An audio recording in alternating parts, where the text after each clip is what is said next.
आज की जो वीडियो हम करने वाले हैं प्रैक्टिकली, उसके लिए मैं आपको ख़ास वार्निंग दे दूं, ये जो कुछ भी आपको बताया जा रहा है ये सिर्फ़ और सिर्फ एजुकेशन पर्पस के लिए है। इसका मिसयूज़ आप बिल्कुल मत कीजिएगा। सिर्फ लीगल तरीके से हम इसको सीखेंगे, जनरल नॉलेज के लिए हम सीखेंगे इसे। इससे पिछली वीडियो में जो आपने देखा था वो था हमारा हैकिंग का फ़ेज़ 1। हमारी हैकिंग के 8 फ़ेज़ रहने वाले हैं, जिनमें से हमने अभी सिर्फ फ़ेज़ 1 को स्टार्ट किया है और इसके 6 टॉपिक्स थे। हम उन्हें बारी बारी कवर करने वाले हैं। आज का जो हमारा टॉपिक है वो है विंडोज़ के बेसिक कमांड्स। मैं आपके सामने कुछ बेसिक कमांड दिखा देता हूँ जो आज हम प्रैक्टिकली परफॉर्म करने वाले हैं। विंडोज़ की कुछ बेसिक कमांड्स हैं यहाँ पर, लगभग ये आपके 15 कमांड्स होने वाले हैं, जिन्हें हम बारी बारी टेस्ट करेंगे कि ये कमांड्स हमारी हैकिंग में कैसे मदद कर सकते हैं। देखने में बहुत छोटे कमांड्स लग रहे हैं, लेकिन ये हमारे बहुत काम आने वाले हैं।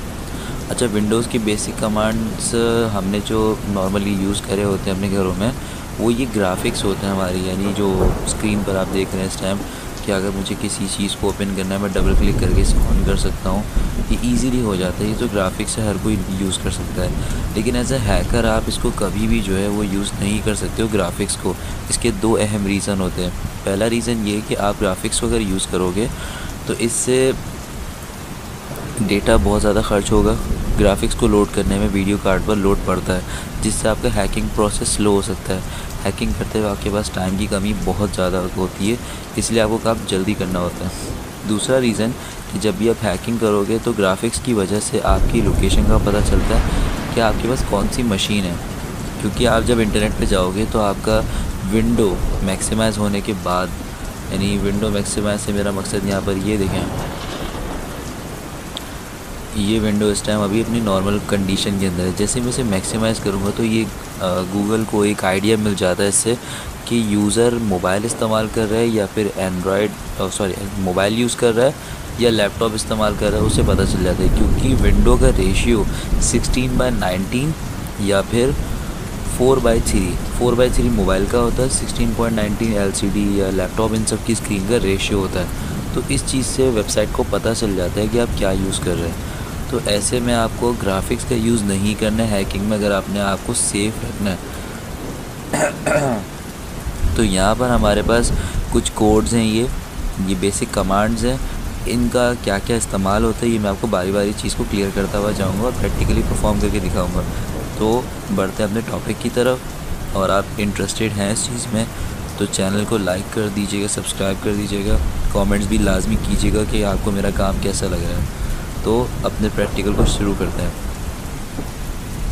यहाँ कमांड प्रॉम्प्ट पे आएंगे, यहाँ से स्टार्ट मेन्यू में जाएंगे हम और यहाँ पर लिखेंगे CMD। इसकी मदद से कंप्यूटर का कमांड प्रॉम्प्ट ऑन हो जाएगा। हमारा सारा काम यहाँ ये ब्लैक कलर के पेज पे जिसे कमांड प्रॉम्प्ट कहते हैं।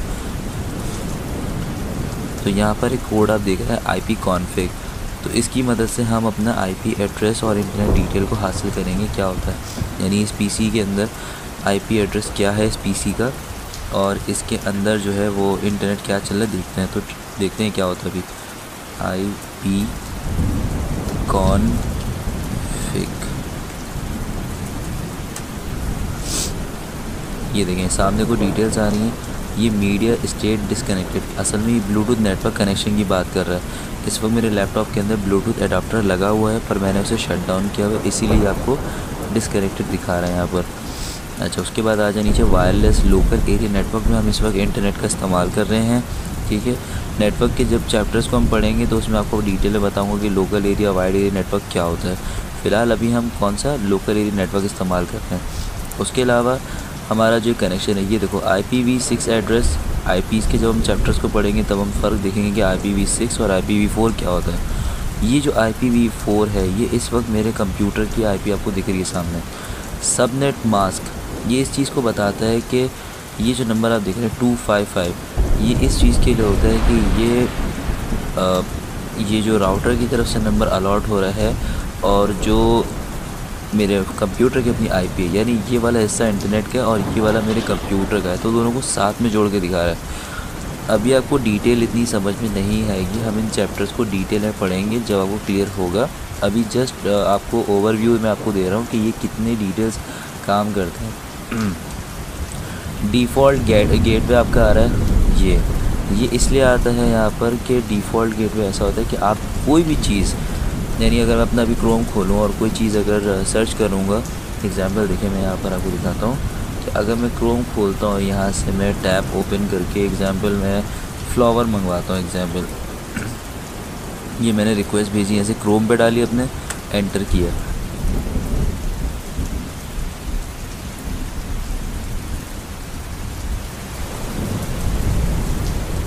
जो रिक्वेस्ट से मेरे फ्लावर आया है ये मैंने डायरेक्ट इंटरनेट को रिक्वेस्ट नहीं भेजी है।